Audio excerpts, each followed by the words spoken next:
Okay, hi and good evening, everyone. Welcome to this event by the Hellenic Observatory, the Center for Research on Contemporary Greece and Cyprus at the London School of Economics. It's a very great pleasure to have you here with us in this event, but also let me welcome our online audience who follows the event on the YouTube channel of the Hellenic Observatory. It's great to have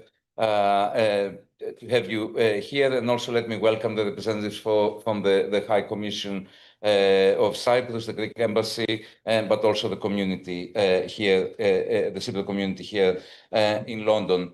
As you know, probably many of you know, a central part of what the Hellenic Observatory does is to foster informed, balanced, and rigorous debate on major political, economic, and societal issues. We touch upon issues that are sometimes very sensitive, sometimes very, very sensitive, but we always do that with what we believe is the respecting the LSE tradition on methodological rigor and evidence-based, balanced views. Events like the one today exactly fit to our mission. We have had this year many events on Greece, and in some way the event on Cyprus is well overdue, but I think it couldn't have been more timely as we speak. The Cyprus issue is evolving. Already I'm hearing, I was reading this morning about the news coming from Cyprus yesterday that there is a new optimism,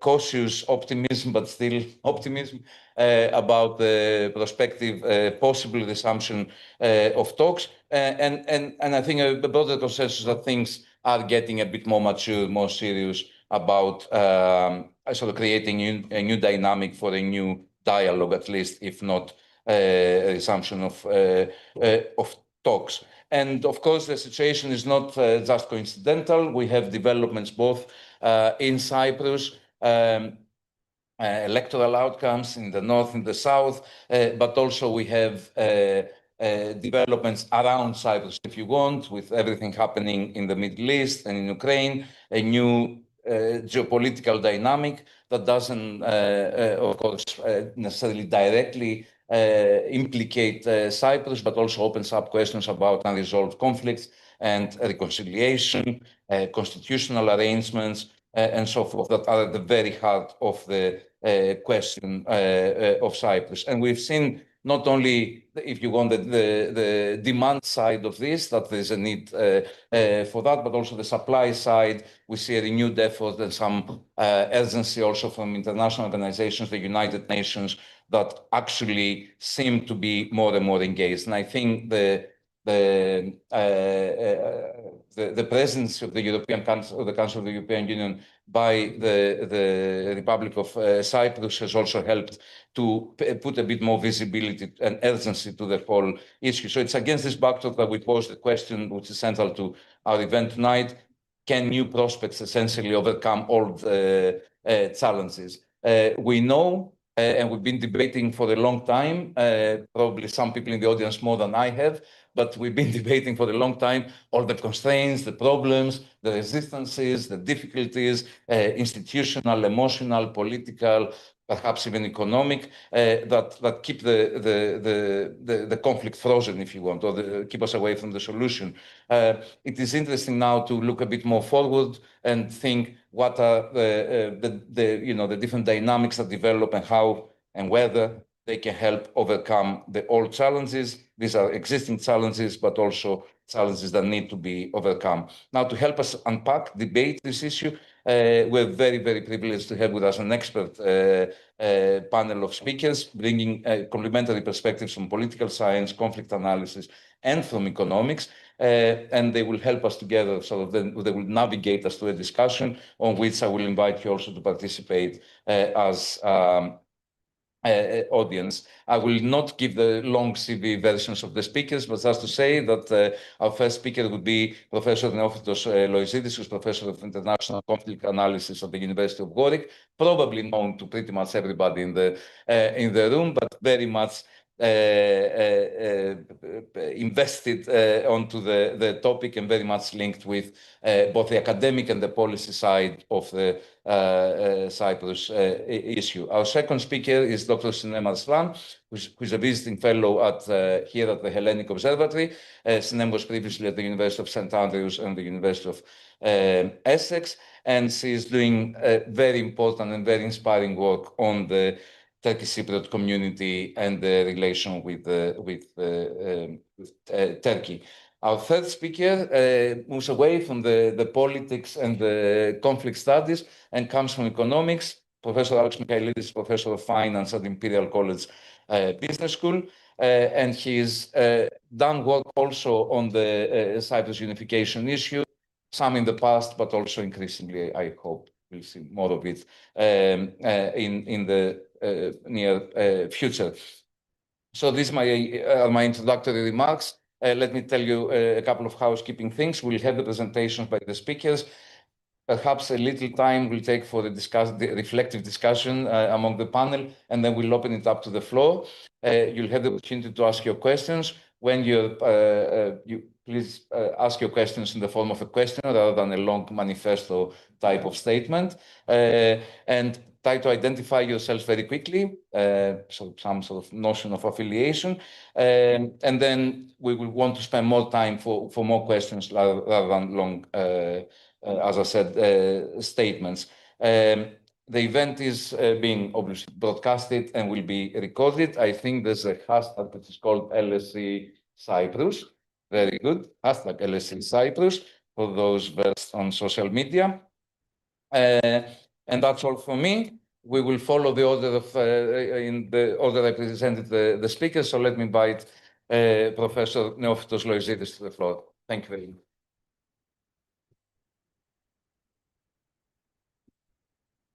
I will follow Vassilis in the auditorium. I like speaking from this position. One Cypriot politician said once that the Cypriot negotiations is like the World Cup. You have most of the people who are hardly interested and do not follow the events or just read the regular press, and you have a small dedicated group of people who always read and talk about the Cyprus question. But every 5-10 years, when we have big negotiations, everybody is watching the negotiations like the World Cup. And the irony this time, the negotiations are happening at the time that you have a World Cup. It's probably it's a good sign that things might work positively this time around. IRA used to say, our enemies need to be always successful. We need to succeed only once.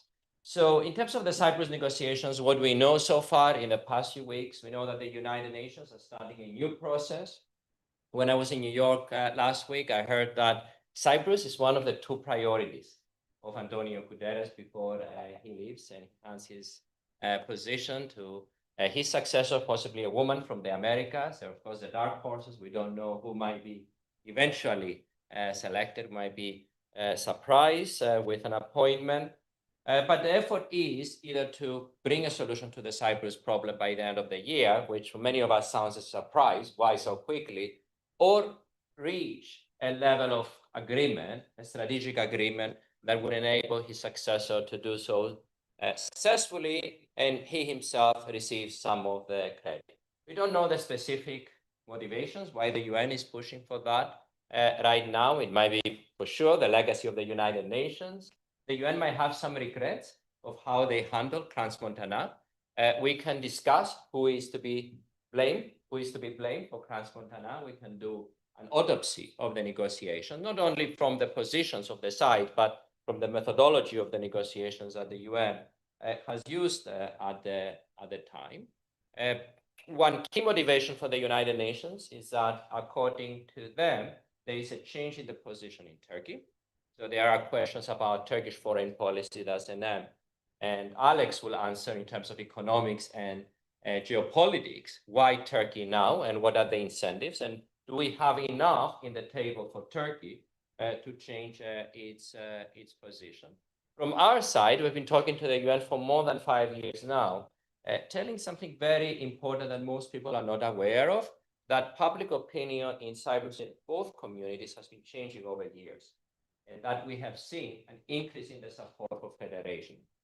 It was clearly demonstrated in Erdogan's elections, not so much in the parliamentary elections in the Greek Cypriot community, because in parliamentary elections, usually local issues are being discussed.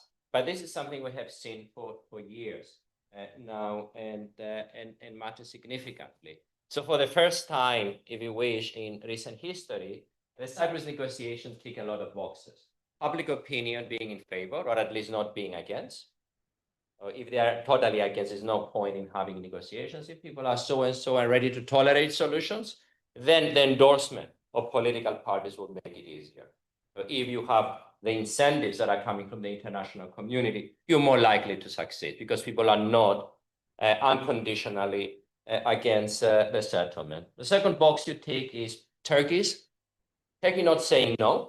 They might not say yes, but they might be giving a sign that they're willing to agree on a process. And third, we don't have elections or significant elections for the remaining 6 months. So we pick the election box and the UN box as well. I rarely use the point that this is the last chance, because the Cyprus problem is there to keep bothering us and keep creating issues for both global geopolitics. I recently gave a talk to Deutsche Welle, and one of the titles, Deutsche Welle changes its titles when they make videos. It was EU and NATO cannot ignore Cyprus. And we put it at the level that they cannot ignore us. We created a momentum in the negotiations. We are annoying enough the international community to pay attention to us in Greece. And this is the success of the peace movement of Cyprus, of the leadership in Cyprus, of the bicommunal voices in Cyprus, but we receive the attention of the international community. So now there is an opportunity to capitalize on this. So here, this is a toolkit that a colleague of mine, Haris Psaltis from the University of Cyprus, has created. I don't know if this is shared online, so people online could see. But basically, we have the following questions. We've been seeing for many years that support for bizonal, bicommunal federation has been going up. But then people are asking us, what kind of bizonal, bicommunal federation do you imagine? People understand it. So we created a survey experiment where we're giving people packages of different types of transmontana settlements. We took the transmontana, we play a little bit with that. We created sub-variations. We randomly selected those when people received them in public opinion polls. They selected one or the other, and then they said whether they're going to vote. They did this 5 times, times 1,000 people from each community or so. And here we created a reader of how people can read the data. So you can have that in your home and play all night tonight and find the 108 solutions of the Cyprus problem according to that. It was funded by the Hellenic Observatory. Sorry, I forgot to mention that it just came out of your own generous funding of the Hellenic Observatory. So here you can see, for instance, thinking of political structure. I'll choose, I like parliamentary system, so I'll go for the parliamentary system. Territorial arrangements, I like more for North Carpathia to become federal areas. Compensations, you can get your property back, or if that's not possible, 300,000 plus properties. Security guarantees, you can choose NATO, Ireland, France, and Germany, Japan, Australia, Canada. I'll go for as far away as possible. Very quickly, there is a proposal to have a Supreme Court in Cyprus, or even have the UN tribunal making decisions in Cyprus. That's my good friend Takis Hadjigeorgiou idea. And then we also discussed, because it was a project from the Hellenic Observatory that involved energy, having a type of investment in the buffer zone. So we choose those dimensions, and then we check acceptability here. And manage to solve the Cyprus. 57% support. I can even dare to do a natural gas pipeline from Turkey and check acceptability. Let's see this one, because if we give Turkey the natural gas, the pipeline, we're not going to give them the natural gas. We're going to sell the pipeline. we are customers, right? Let's see if that passes the test. Because the Greek and Cypriots were not willing to accept that.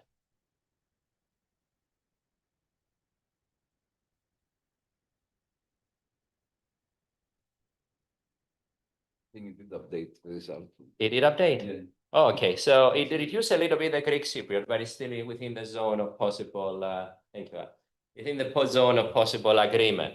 So even a dimension that often doesn't look in isolation acceptable to the Greek Cypriots, if you put it in a conjoined experiment and everything else works, it's acceptable. And this is a classic game of negotiations. Any trainer in negotiations, a few of you here, any game theorists in economics will tell you that you need to bring packages together. Otherwise, it's impossible to get, very difficult to get a settlement. And things that do not seem acceptable, like political equality in public opinion polls in isolation, if you add them in a package, in a comprehensive package, where you get territory, you get security, you get compensations for people who do not get their properties back, you get the acceptable zone of agreement. So it's a lot of optimism right there. But as Vassilis said, we have to be very cautious. We very much understand the political situation in Turkey. A Turkish Cypriot activist once said it, when you're driving with Erdogan, a Turkish leader, you have to be very careful if he's driving in front of you, because he might be signaling left and he might be going right. Right? There is a Mavivadan issue. And similar concerns around the Turkish Cypriot community. Often we give the similar mixed messages as Greek Cypriots of what we're aiming to do. So both sides fear each other's intentions, even though we have a momentum. And that's a classic, again, negotiation game. How do you reduce uncertainty? We never been so close in terms of the actual positions. The difference between Greek and Turkish Cypriot positions, is not that significant. It's not even, it's a paradox that we spent a decade almost after being so close and didn't even have a discussion, a summit to see whether we can bridge the difference. But what is significant is that we differ in terms of the methodology.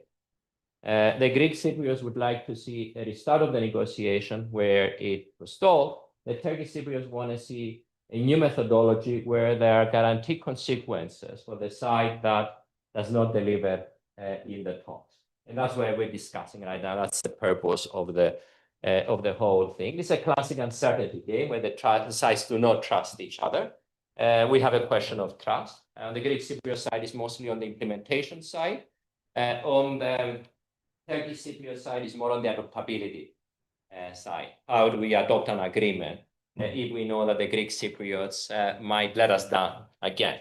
And usually those they come up with negotiation theories. If you're given to me, not as a Greek Cypriot, but as a negotiation theorist, I would say that you introduce a couple of mechanisms, deadlock resolving mechanisms, forms of guarantees in the process. In the English foreign policy discourse, we often discuss this as a backstop, where you start the negotiations and you know in advance of the negotiations that both sides have given something in the start of the process. So every side is looking at their benefits from the beginning of the negotiation, have guaranteed benefits. The Turkish Cypriots have talked about guaranteed consequences, which is also another way of thinking of this. That's more difficult to implement in my view.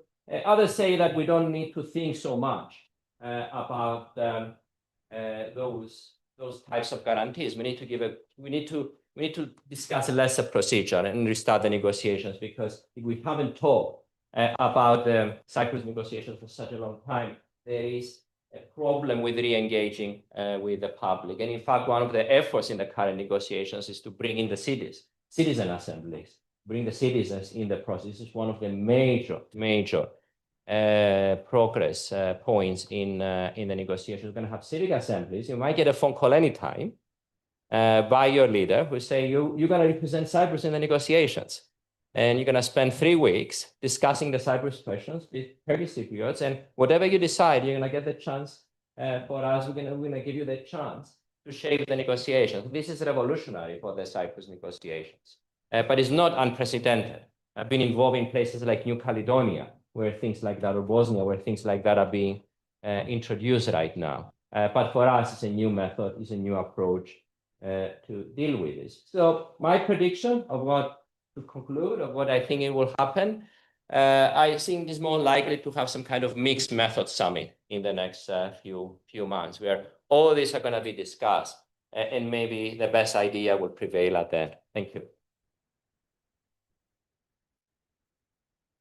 Thank you, Neophyte. I think there's a lot of optimism here that we would like to cling on, but let me invite now Sinem to tell us a bit of the story from another perspective. I think it was the optimistic side, and I have much, cautious attitude. So, how do I?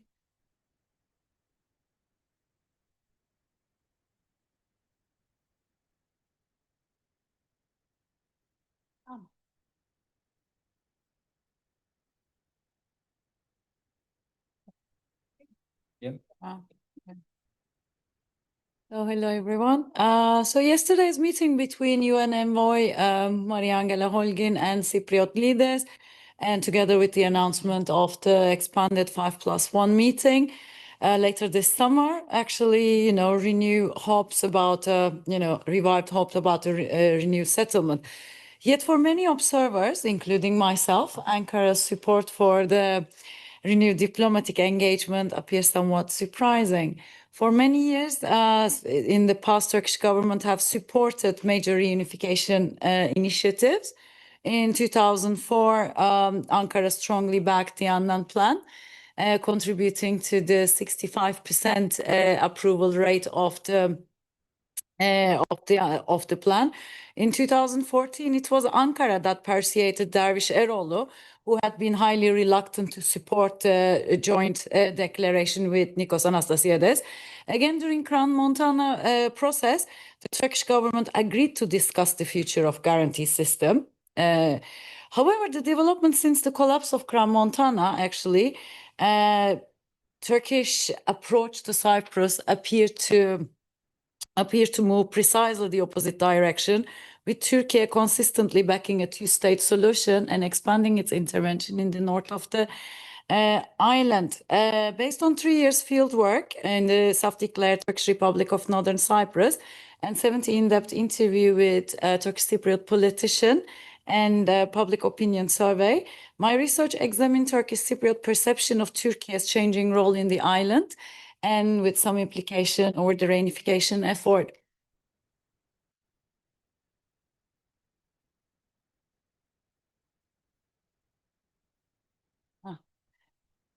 So the elite interview reveals that actually the 2020 leadership election in the self-declared Turkish Republic of Northern Cyprus actually marked a turning point in the relations between Turkey and Turkish Cypriot community.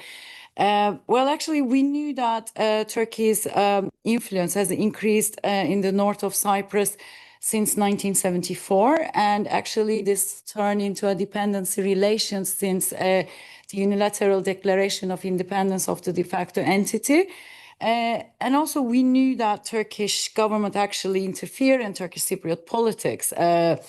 But however, this intervention have been happening behind closed door majority of time. However, since 2020, actually, Turkish government started to intervene quite assertively and with public visibility. Since then, we actually saw that this intervention have expanded in scope and actually, extended in political, military, social affairs. And it's actually got quite institutionalized on the, through economic and social, economic and financial protocols, as well as development and economic cooperation, office. At the regional level, Ankara became more actively engaged in Eastern Mediterranean through the Blue Homeland Doctrine, and started maritime delimitation, signed maritime delimitation agreement with Libya in 2019, and started offshore drilling activities in the Eastern Mediterranean. So Turkish Cypriots' response to Ankara's expanding intervention actually was quite, they were quite dissatisfied, and there were like lots of societal protests, including March for Democracy and Will in 2020 after the elections, and no picnic over pain demonstration again in 2020, and protest opposing the liberalization of headscarf in high schools in 2025. So we were curious to see like what the public opinion think about Turkish intervention in their political affairs. So apparently 84% of the whole population are quite dissatisfied. Again, 88% of the population is also dissatisfied about economic dependency on Turkey. Actually, these percentages are quite noteworthy, considering that political expression actually may lead to entry restriction in Turkey, and where 89% of the whole population think that freedom of expression is actually quite problematic in the north of the island. Immigration is actually another point of contention between Turkey and Turkish Cypriot community. Actually, we don't know the exact number of the immigrants, and although they are not a homogeneous community, actually they're perceived as like, pursuing Ankara's agenda, which is not always the case eventually, but nonetheless, 79% of the population actually think that immigration for Turkey is problematic. However, the relations between Turkey and Turkish Cypriot community is much complex and actually dominated by persistent security fears. 81% of the community believe there is a possibility of renewed conflict, and they have a very low level of intercommunal trust. It's only, 72% think President of Republic of Cyprus is untrustworthy. 77% don't trust Greek Cypriots. And eventually the interview with a Turkish Cypriot politician revealed that security fears intensified with the Republic of Cyprus security partnership over the last years, and with regional conflicts in Iran and as well as Palestine. Rise of Elam eventually contributed to the security fears. And we find it very, very interesting that across parties, people like political elites was thinking that there is a possibility of the de facto entity becoming the next Palestine in the future. And that's exactly why actually we see that Turkey actually perceived as the only reliable ally. Actually, Turkish military with 89% considered as one of the most trustworthy institutions in the de facto entity. 79% think that TRMC should allow the stationing of Turkish troops and bases. And when it comes to military alliance, this actually jumps to 89%. And even during the Iran war, we have seen segments of the left who are very critical of the military, Turkish military, actually supporting the deployment of F-16. So actually the security issue is quite an important dynamic in this relationship. And then we also see that Turkish Cypriot community have lack of trust towards international actors' ability to actually resolve the issue, Cyprus question. Only 32% trust guarantor states in terms of their ability to find a peaceful solution. When it comes to UN, this percentage drops to 19%. And Turkish government is actually among the most trusted among the guarantor states, but nonetheless, that's only 50%. And eventually, there is a lack of trust. Probably not surprisingly, considering low level of intercommunal trust, also security issue, low level of trust to international actors. Turkish Cypriot community is quite skeptical in terms of their belief in bizonal bicommunal federation. Only 17% think this might be realistic. 52% think this is not realistic because Greek Cypriot community would oppose it. 16% think Turkey would oppose it. 5% think Turkish Cypriot community would oppose it. And 3% think that another state would oppose it. So under these circumstances, I think we should interpret Turkey and Turkish Cypriot approach to reunification efforts. For Turkish Cypriots, the main issue is security.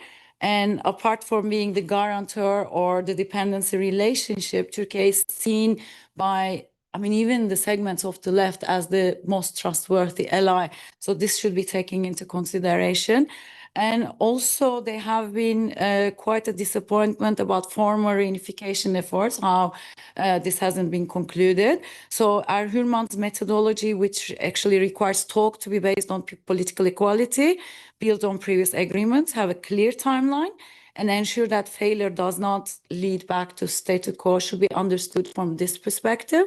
For Turkey, I'm unfortunately not very optimistic because considering the nationalist alliance between Nationalist Movement Party and Justice and Development Party, and considering that actually Erdogan would like to extend his tenure in the as a president, and thereby, I think the room for maneuver in terms of Cyprus talks would be quite limited for Turkey. But I hope I will be mistaken in this respect.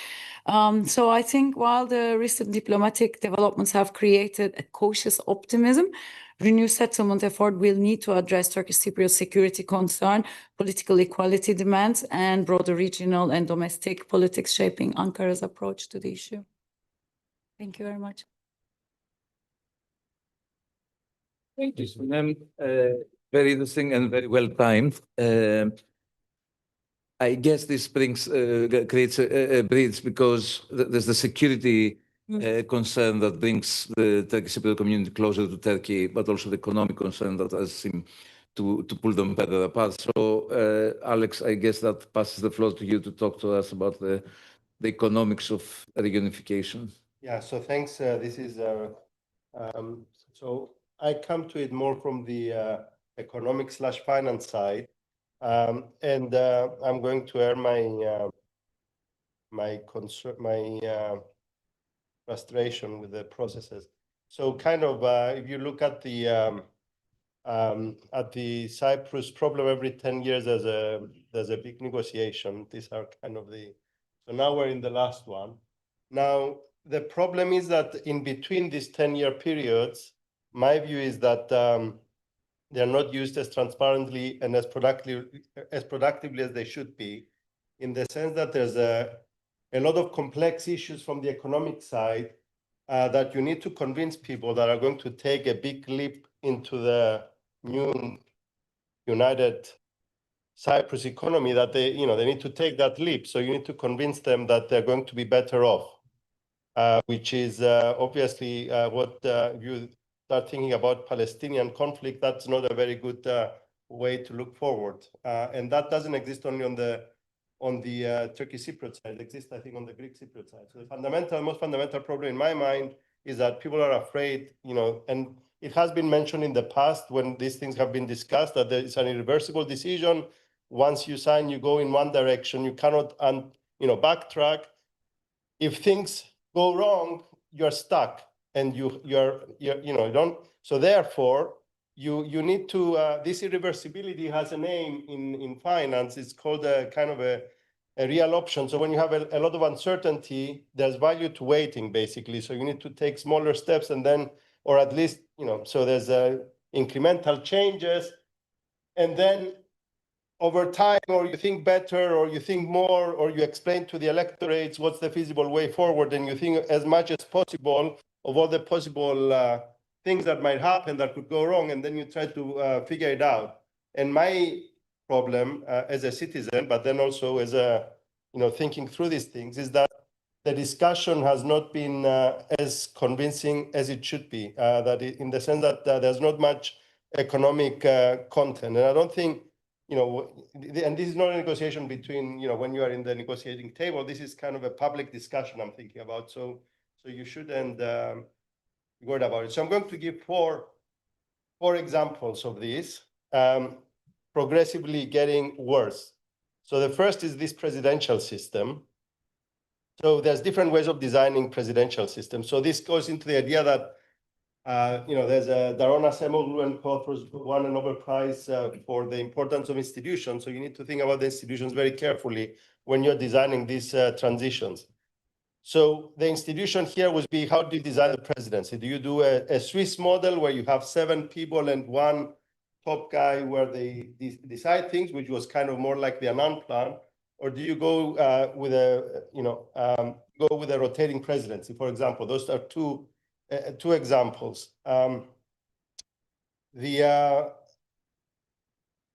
My gut feeling, and we should test it with what Neophytos presented, is that the Swiss model would be, which is the Annan plan, would be more preferable. That's kind of the feeling I get when I talk to Greek Cypriots, at least on the Greek Cypriot side. But that's not what we have come to in 2017. So the question is, it's like how does this happen? And it would be good to know what people prefer and what would be more likely to lead to less gridlock and less confrontation. Because remember, this is a one-way street. Basically, you cannot do it after you go down that path, which is kind of the main problem with this thing. So, but let's say this is not the big thing. Let's go to other things. So the central bank. So the central bank is an important institution in all economies. And since the 80s, there has been a trend of having legal ways of protecting the central bank. And this, we call it the Euro central bank independence, has increased in many countries as a way to deal with potentially bad outcomes in inflation and volatility in the economy. Now, that doesn't mean, so I have a recent paper on this, but there's other recent papers by others. I don't have any references here. That doesn't mean that the de facto central bank independence will also go up in a society. So you can think of, if you look at the evidence from a cross-section of countries, politicians have an inherent preference to undo what the Euro central bank independence is called the seesaw effect. So the seesaw effect is when you go and de facto you appoint who you want that they're going to do your bidding. So this became took a lot of press coverage recently with the US case, but there's many other cases around the world, there's also in that part of the world, where you appoint your personal banker. Let's say that's what happened in Lebanon. And the outcome was very bad eventually. Or you can appoint your son-in-law, let's say, so to be a central bank governor. So you want to avoid these outcomes. And there's nothing, that I've seen in the negotiations that prevents anybody who gets in this presidential system to make these appointments in that particular way. So I could easily see how this could create trouble, basically. So I want, as a citizen, to be assured that this has been thought through, has been explained, and there's guarantees in place that this is not going to happen. The ECB will not be a solution. Even if you go and you become a member of the Eurozone and the ECB is there, the ECB will not go and undo your appointment. That's not how it works. The ECB will accept who you appoint. So you need to figure it out ex ante locally that this is not going to happen. So that's a second example. And this is important because these guys have to go and figure out the different, bank balance sheet data across the two countries. You need to have the good data. You need to analyze it. You need to do it in a neutral, in a good way.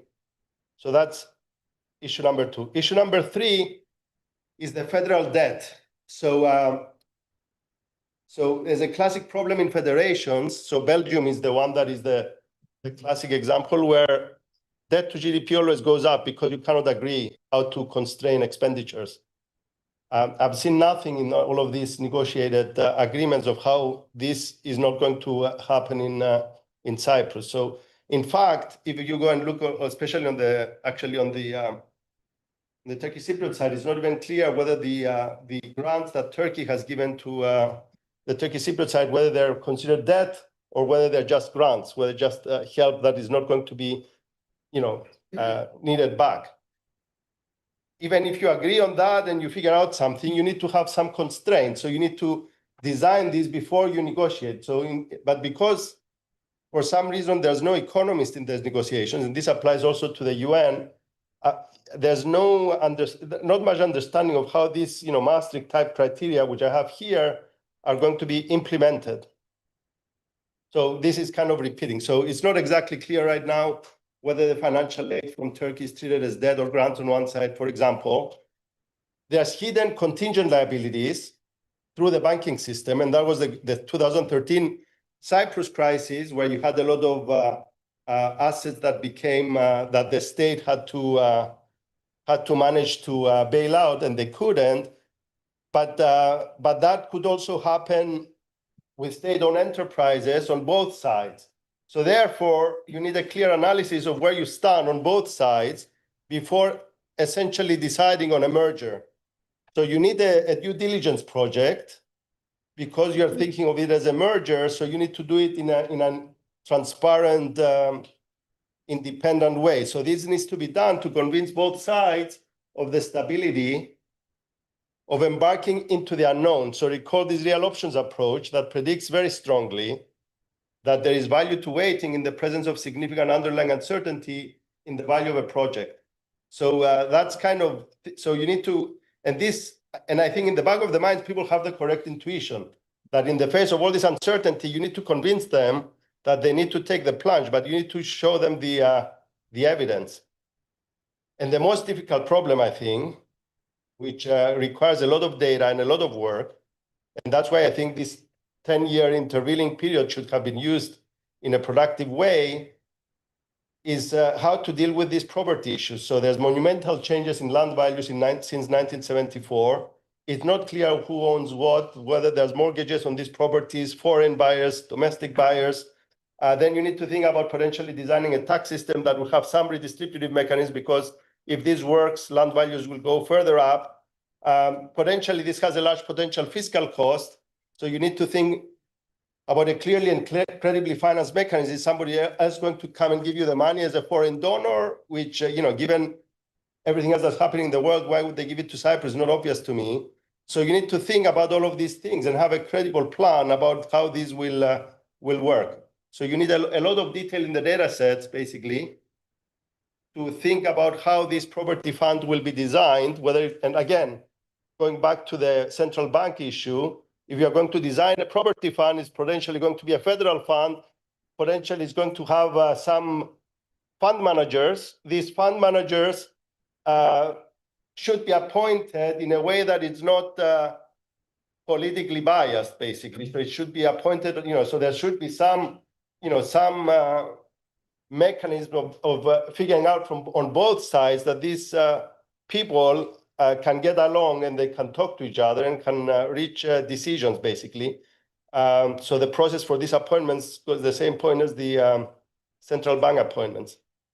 So the main takeaway, the main point I want to make is that you need a wider public discussion to help articulate this vision of how this will work, basically.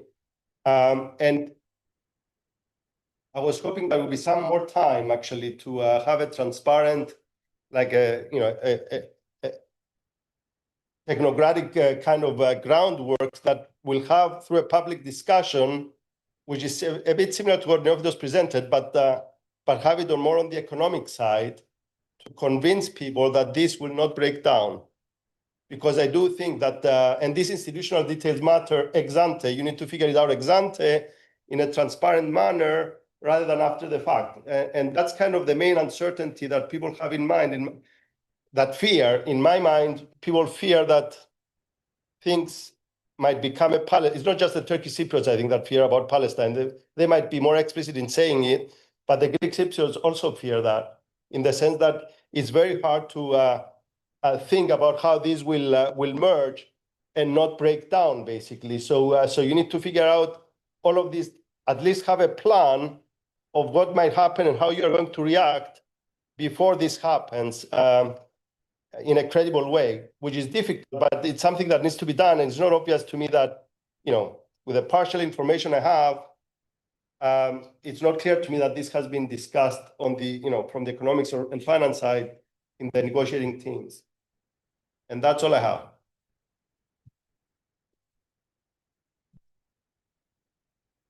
Thank you, Alex. Come join us.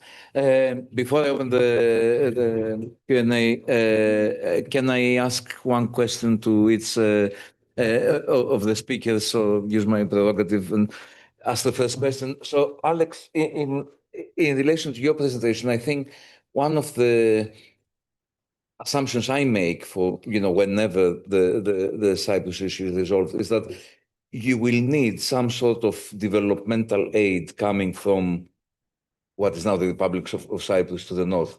I don't want to I will though, make the analogy between the reunification of Germany, and obviously very different kind of political or kind of national identity dimension there. But, it may require that, and that may be even more difficult than whether they agree on the appointment of the central banker or even for the properties, which is a very hot issue. So do you think developmental aid would be necessary, and would that be a bigger obstacle than the institutional design of the macroeconomic institutions? Well, they're both, I think, important. It might seem that these institutional details are easier to fix. I mean, but they're easier to fix in theory. I mean, de facto, I don't think they're as easy, because you always want to appoint somebody who is closer to you. But then if you have two on both sides, they think the same, then it could easily create a problem. So, you need to think about a structure where they both agree on appointing people who will talk to each other and not destroy, what they're trying to build. Now, the developmental side, we need, I don't know. I mean, I haven't seen in the previous time, in 2004, and even 2017, there was some discussion. In 2004, there was a discussion there was going to be a World Bank donor conference, and they were going to give some money. But it's not obvious to me, with all the problems that the world has right now, that anybody will give anybody. And then to ask the Cypriot government to give money, I don't think that will go down very well with the Greek Cypriots. Then the Greek Cypriots will say, well, Turkey should give the money. So you need some, so I don't know how much money you need. I don't know how, potentially if this works and there's a unification, property values will go up. And with a smart design of a tax system, you can figure out a way of making this property fund be liquid in a particular way that could work. But you need to think about all of these issues, and that's my point. And then, try to have different models down there and try to figure out which one has the highest chances of success, because I haven't even seen any data down. And this data changes every 10 years. It's not just that time passes, values pass, population change on the ground. I mean, there's a lot of things that happen all the time. And, I haven't seen any study that does, like a structure, what these property values are, how much money will be needed, how this will work. Yeah, I'm hearing we need to fund another project on the economics of Cyprus. This is exactly the essential questions we haven't been asking. If we had a stalemate for such a long time, it could have been very useful if we have inquired the big donors whether they are ready to contribute, because that's the preparatory work you normally do. It's still not late. We still have time to do so. And the best argument you can make in international politics is that we need to invest in peace, and big communities such as the European Union are willing, I think, to do so. But it's a question of putting our demands there on the table.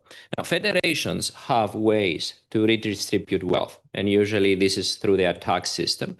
But this is not going to be a Turkish Cypriot, Greek Cypriot only exchange. It's going to be between the two constituent states as well. And the Turkish Cypriot constituent state, or the northern constituent state, would also have Greek Cypriot population. There are going to be people who are going to be returning.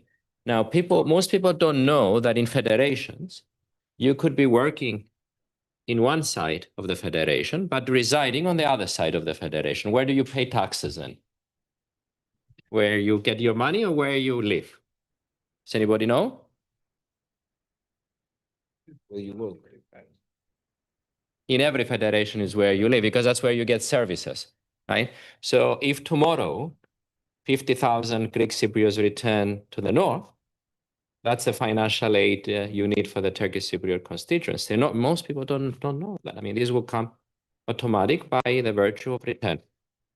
Alex mentioned the question of properties and how we create the monetary tools through the property. So partly it will be self-funded, the settlement, through natural gas, through properties, through taxation. Partly we need to push on this dimension from external donors and compensations that will come from outside. But these are, again, the questions. I think the developmental part is not so problematic. I think most federations providing aid is not the biggest problem. The biggest question is immobilism, when you cannot make decisions.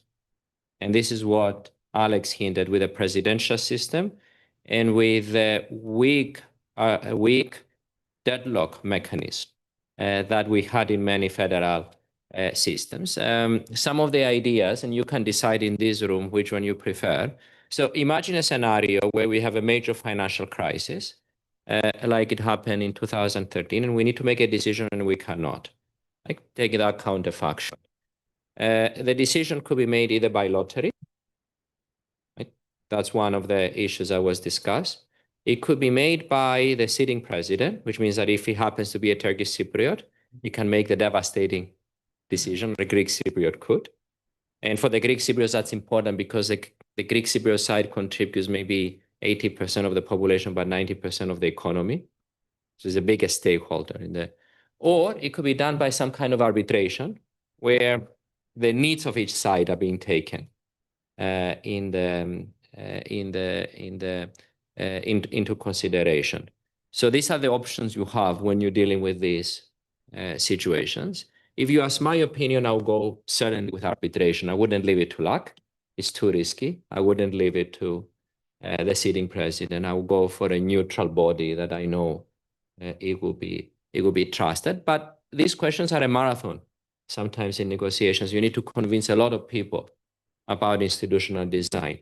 But if we fail on any of the details, we're going to be suffering for decades to come. There's no way, I agree with Alex on this 100%, there's no way you can change the system easily.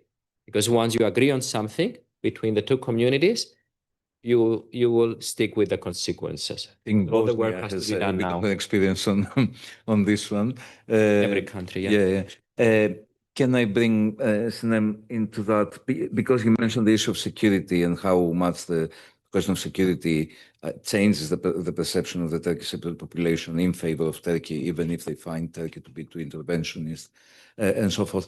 Do you get a sense from your own fieldwork and your knowledge, of course, of also the political elite, but also the people, if there are any trade-offs between what I would call kind of hard security versus economic security? So is there a process by which you can say, okay, you fear that there may be conflict or that the northern part may become a new Palestine or whatever, but there is a process by which you will, increasingly be more financially secure in your own, not at the macro level, but, in your own lived experience.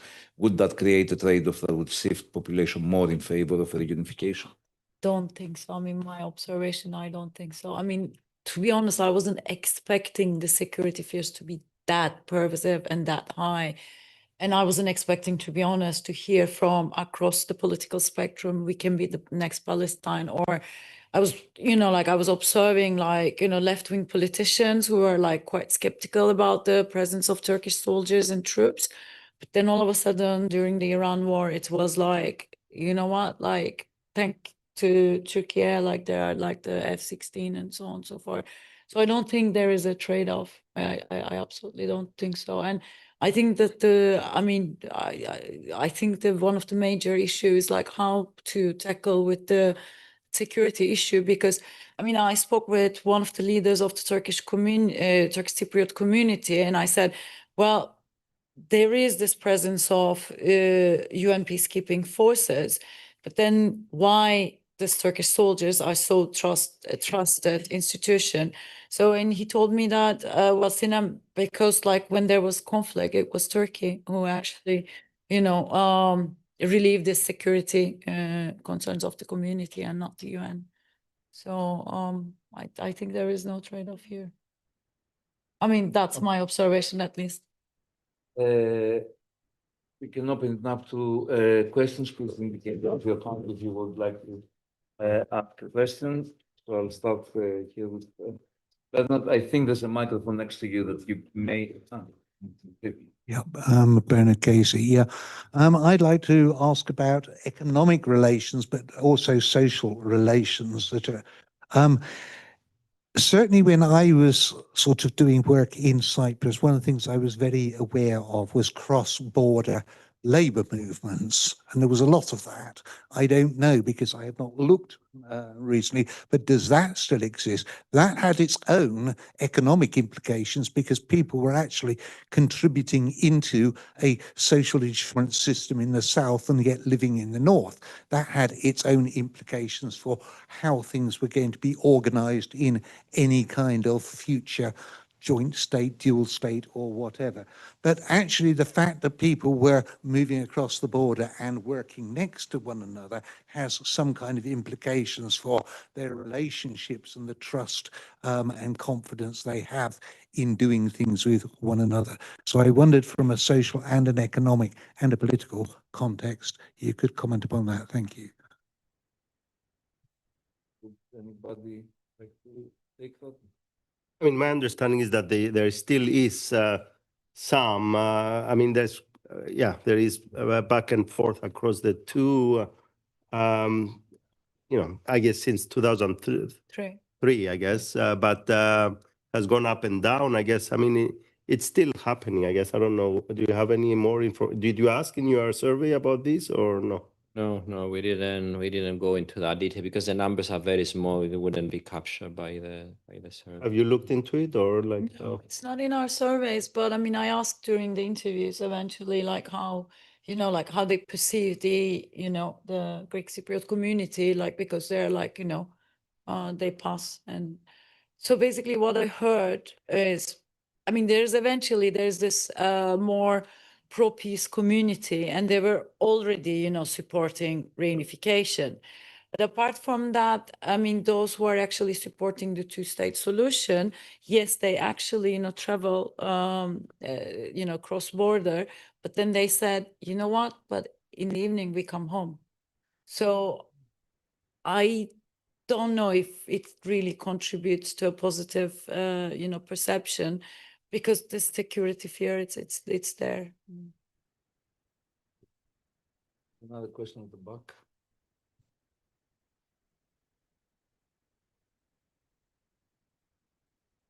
Hi, hello. Angelos Chrysogelos, research associate of the Hellenic Observatory.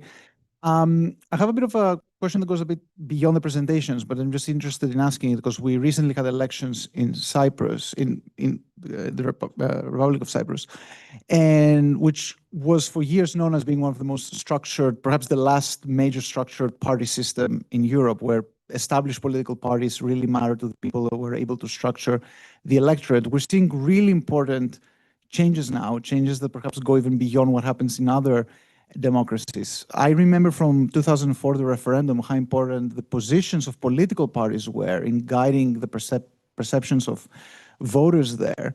So looking forward, do you think that the changes that we see in Greek Cypriot party politics right now, looking forward, do you think that they would make it easier or more difficult to deliver the support of the people to some kind of negotiated solution in the future? I'm not familiar at all with the Turkish Cypriot party system, but perhaps Sinem can also discuss if we're seeing any similar changes going on there that perhaps could be relevant. I can answer this one. We're dealing with two different situations. To begin with, we don't have many cases of peace referendums around the world, so we cannot draw on evidence. As far as I know, there might be one, maybe two, but not many referendums in the 21st century on peace issues that succeeded. So we're talking about a very rare phenomenon to get a referendum right, which talks to your presentation. Alex, sometimes we make institutional decisions. We accepted to have a referendum, but we never look at the track record of referendums when we agree to have referendums, because these are very difficult decisions. People might be willing to tolerate solutions, but may not be ready to vote for them. And there is a big difference between the two. So that was kind of an entrapment that we felt by committing to a referendum. We could have left it there as an option, but committing to it was a problematic decision. Now, in terms of the logistics, on the Turkish Cypriot side, you have a very strong peace movement that is more homogeneous, is more on the left, is more urban, is more secular. So this is easy to mobilize because the connections are there. On the Greek Cypriot side is much more fragmented because traditionally you have two parties who supported the federal line, but one is on the right, the other one's on the left. And the two, they never talk to each other. So it's an element of coordination there too. Also, then the Greek Cypriot side is divided. The refugees tend to be more pro-solution. So again, there is a division on the refugees, and the new political parties would tend to be not so accustomed to the campaigning. So I will imagine a very messy campaign on the Greek Cypriot side if we ever have a referendum. My preference, given how problematic it is that we have such a good settlement that all major political parties support it, and then it becomes an easy ratification because you get a lot of endorsements by political parties on the center, on the left, and on the right. Another idea that is circulating right now, you probably read it in the press, is not news. It's kind of considered also by the United Nations, is to have a solution, the Cyprus problem, reach a comprehensive solution, but have the referendum in 3 years from now.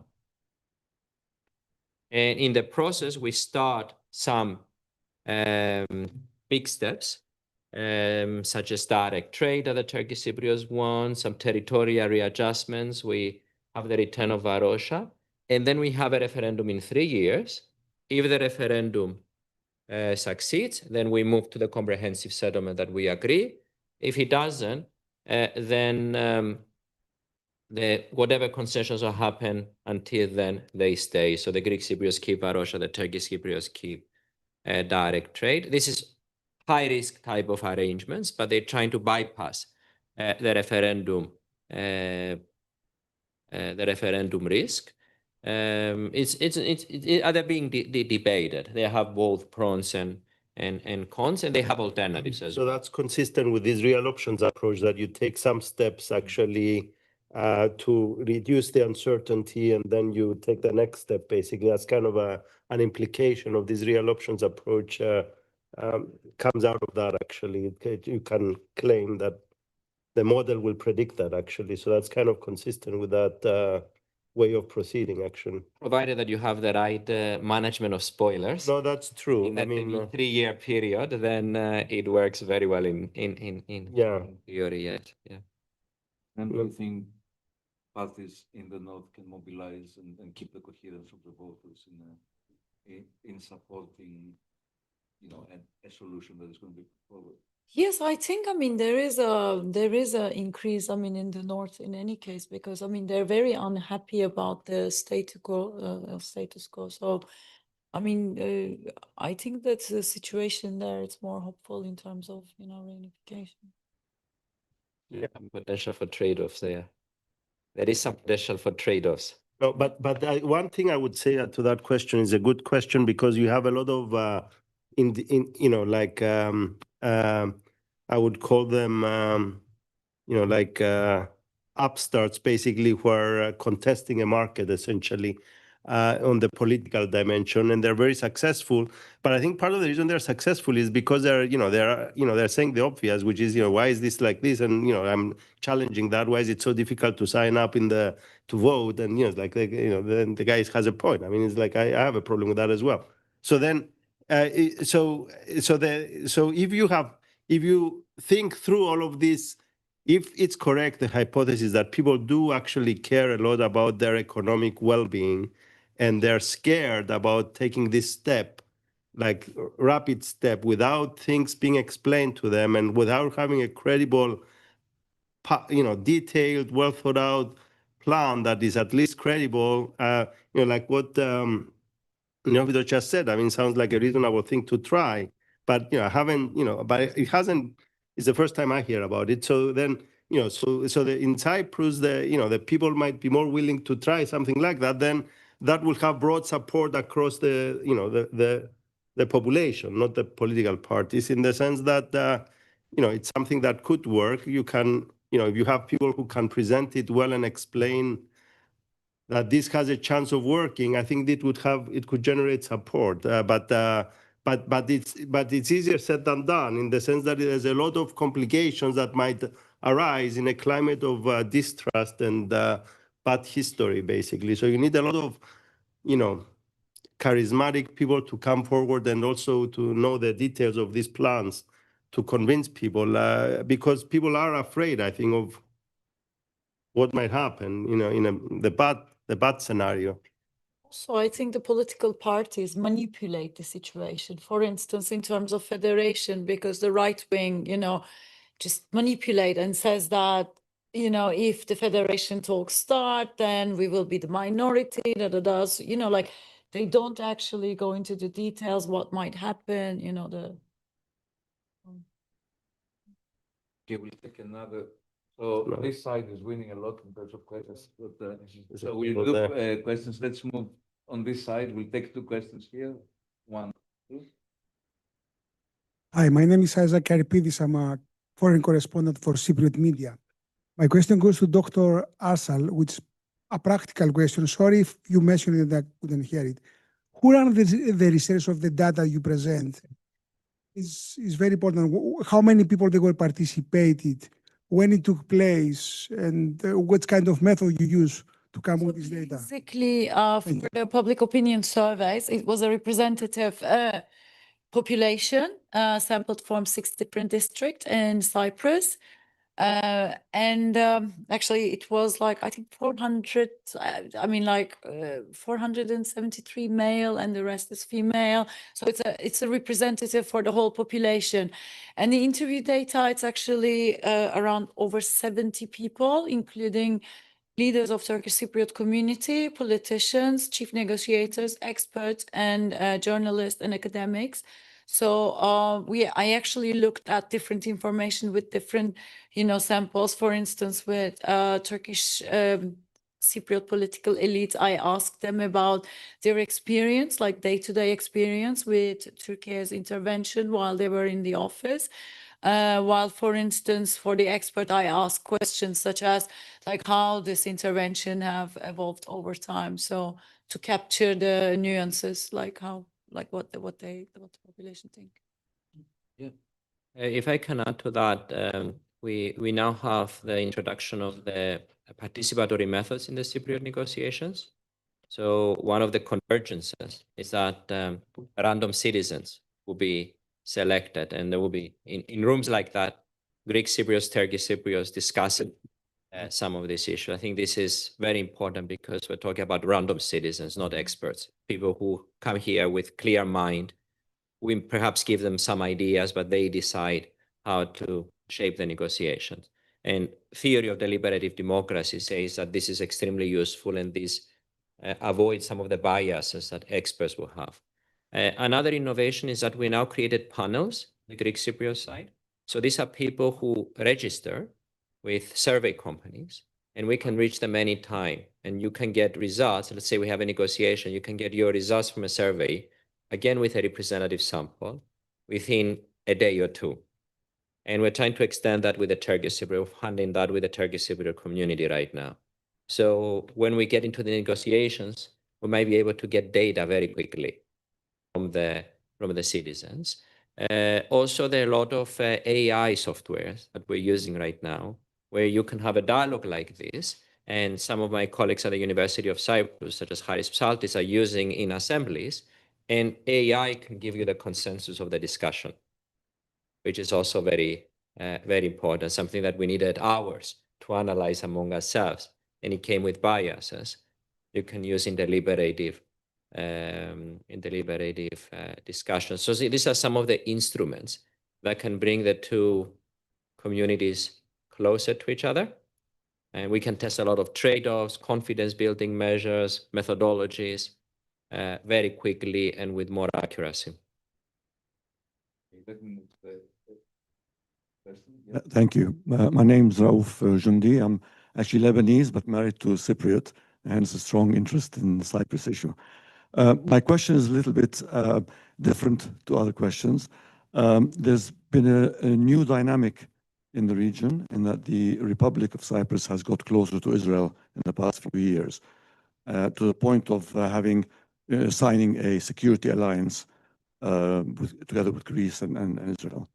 And if there's any solution to a federal solution, I imagine this could be an issue or a hurdle, well, at least for Turkish Cypriot side, being part of a federal government with a security alliance with Israel could be a hurdle. Has this been addressed at all? Has it been discussed? Is it an issue to be resolved, or has it been talked about?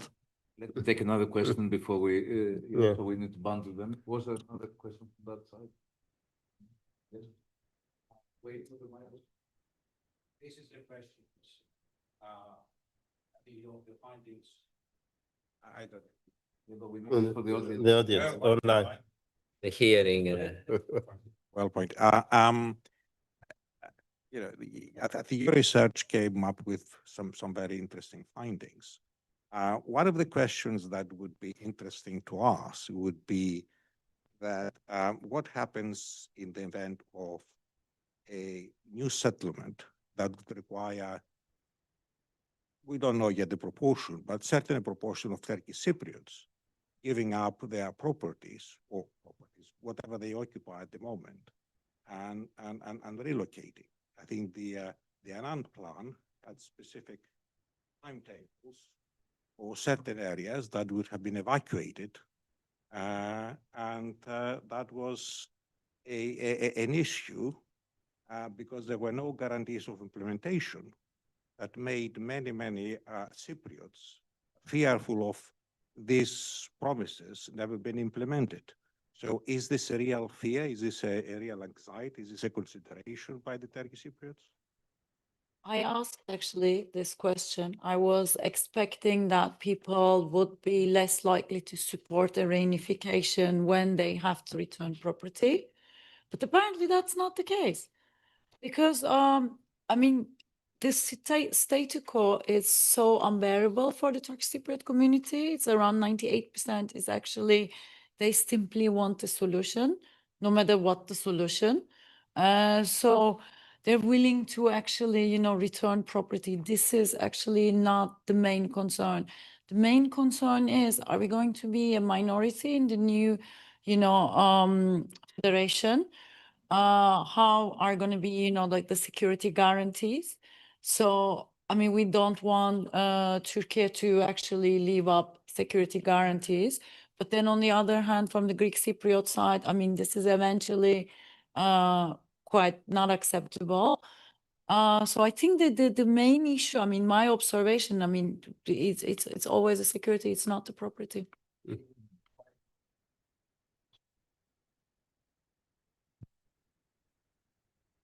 Yeah.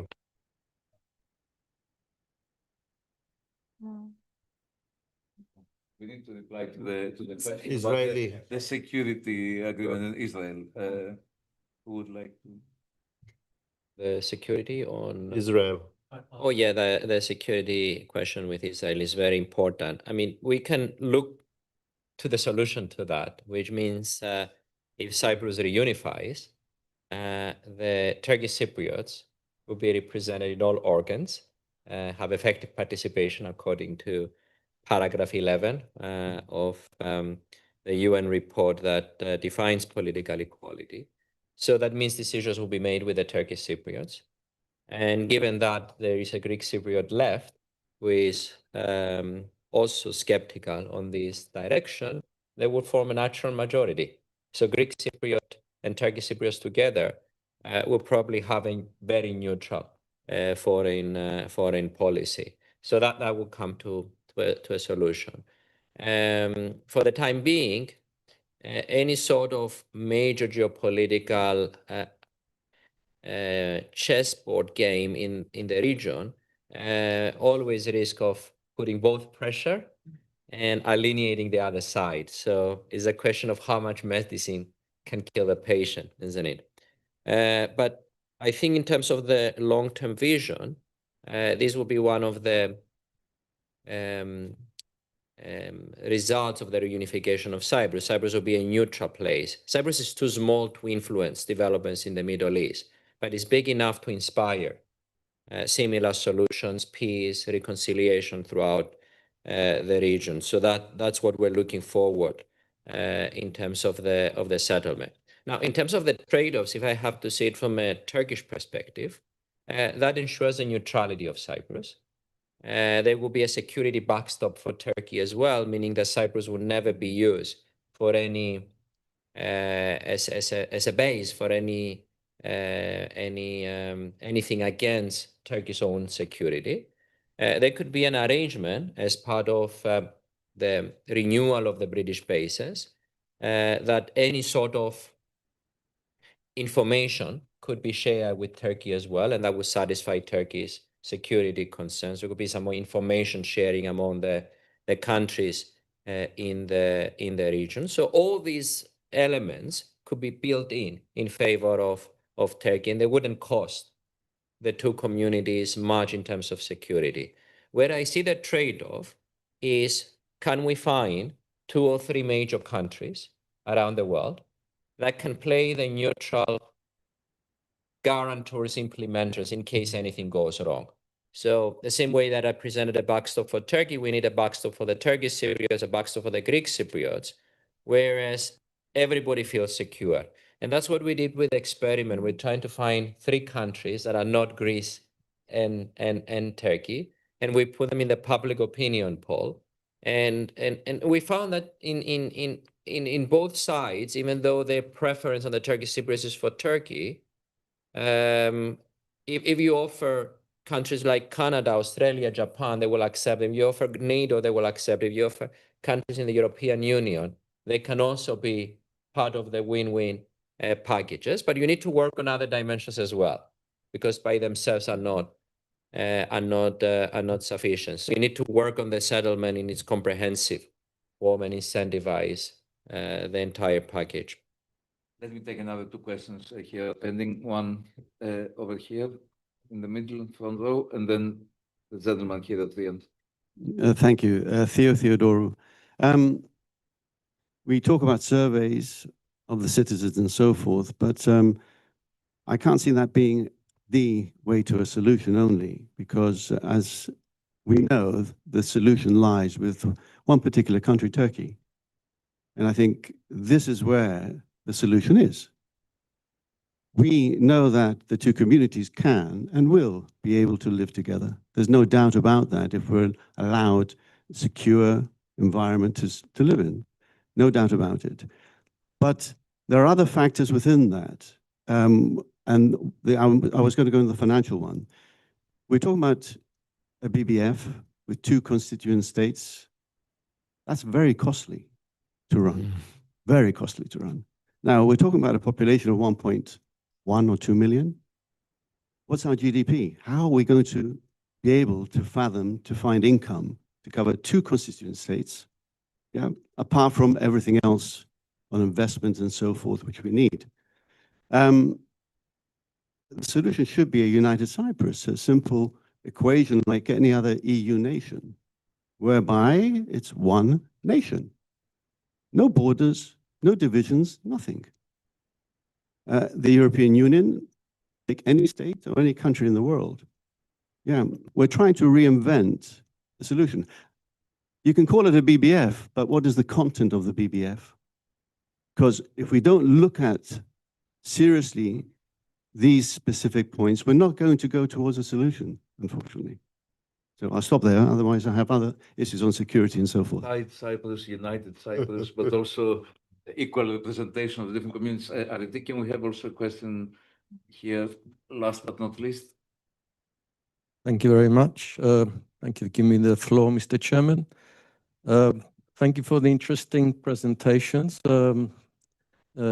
There was an element I noticed of perhaps optimism about a solution, but I'm not so sure. And this is the question, what does solution mean? Solution, the word solution can have many definitions. And there are big powers involved in that part of the world as everywhere else. And each power has their own interpretation of solution for their own imperialist interest, because those powers are traditionally historical imperialist powers. So I don't see where this solution is, because NATO has been mentioned, the UN has been mentioned, the UN has been impotent virtually since its creation. NATO, as much as it says it's a defense alliance, it's not. We have seen that on a number of occasions. And when Harold Macmillan became Prime Minister in January 1957, he was propagating partition because it was good old British Empire, divide and rule. When Lyndon Ben Johnson became president following the assassination of JFK, in June 1964, he invited George Papandreou to the White House. George Papandreou went with the young Andreas Papandreou then, okay? Let's not cover the whole history. Yeah, okay. So what I was going to say, To Greece and what NATO. OBJ said in no uncertain terms, he said he wanted Cyprus divided. George Papandreou wouldn't have it. Well, Sorry, let me just finish quickly, Yeah, please. please. Because other people are. So, Henry Kissinger in 1974, sometime after 74, he said the solution of Cyprus was resolved in the summer of 1974. So nothing has really happened as such. And even when Cyrus Vance, Secretary of State, after... No, sorry, I really have to stop you here, but thank you so much. So we have the same question, I think, one about the united Cyprus and one about the permanent divided Cyprus. So a round of comments by the panel, and then we'll reward everybody with a glass of wine. So what do you say to that? It's a good, it's a common question that many people in Cyprus raise. I would be interested to actually know About the cost of... well, not just the cost, about, why have a bizonal, bicommunal federation and not, is it just the inability to get over the trust issues, I guess? I guess that's the answer, no? Or... It's an opportunity cost. When it comes to the cost, you're making an investment. And the hope is that with bizonal federation, you unite the island. You don't have any other option. You unite the island, and then you benefit from the cooperation, exploration of natural gas, joint developments, and so on. Now, on the Greek Cypriot side, it's difficult to make this argument that it will cost more if you have something like 6 municipalities in Nicosia, and you break authorities with so many municipalities. I mean, you can find ways to save money by being more proactive and reducing the personnel in both sides. But what is important is what you have mentioned about decision making. There, you need to find ways that if you face a major financial crisis or you have a major decision to be made, then the decision is being made. And again, these are all trade-offs. The same with NATO. Let's say you have a settlement tomorrow, and the Turkish Cypriots come to you, you agree on everything, and says, we're ready to give up on the Turkish guarantees, but we want NATO to be involved somehow. And we explain how NATO will be involved. And you're a hardcore leftist who wants to have the CITES as a peace settlement. You always fought the settlement. You are the person who went to every demonstration of Agel in favor of the settlement. What do? Do you accept the Turkish Cypriot proposal or not? I mean, this is a hard decision. I wouldn't like to be on that option. And that's why I'm introducing third countries in my experiment. It would be a very serious trade-off.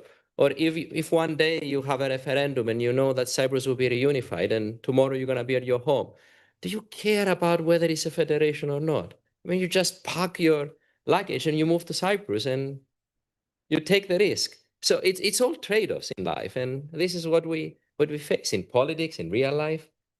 It's all trade-offs.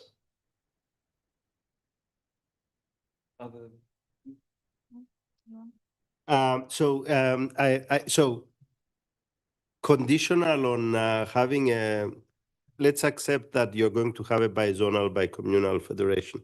I think the cost, assuming that you have thought and have solutions to these institutional problems, which are very serious, I think the potential of the country from a global economic output point of view and also population is not going to be at just our 1.1 million. I think the country, Sicily has like a population of more than 5 million people. It's not so. Cyprus has a lot of land, has a lot of potential. The fact that the fact that this problem remains is a big impediment to economic growth, actually, and it will continue to be there. And and it's that's the reason many people, even in Cyprus, do not have their money in Cyprus. People are not willing to accept that, but that's the reality of the situation, and they will not bring all their money back in Cyprus because they're afraid. Now, so the growth potential is there, and I think that and if you look back in history, when the time Famagusta was great, when Famagusta could bring Christians and Muslims together and they could trade, basically. So that's when you had the big growth on the island. The problem is you need to think through how to sort out these institutional gridlock problems ex ante. And it's not an easy thing. And my frustration is that, this has been going on for 50 years, and I'm pretty willing to, and this should be public information. It should not be some hidden, one, I don't think it exists in the negotiations. Yeah. Two, even if it does exist, it should be, it should be transparent. I mean, it's like you're asking us to take a vote on, jump, and then you're not telling us is there going to be a net there or not. I mean, so that's kind of the big frustration.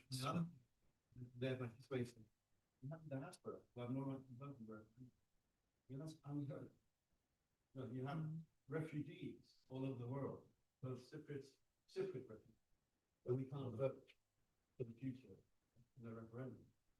I think we promised in the blurb about the event that we will not resolve the issue today, and we definitely haven't resolved the issue. But I hope we highlighted quite a few of the dimensions that will add to that. We're extending our service to the diaspora as well and the civic assemblies. Yes. Diaspora is extremely important. We all agree on that. Okay, so before you join me in thanking the speakers in the usual way, let me say that there's a reception outside where we can continue the conversation. Thank you all for attending, and special thanks to the speakers.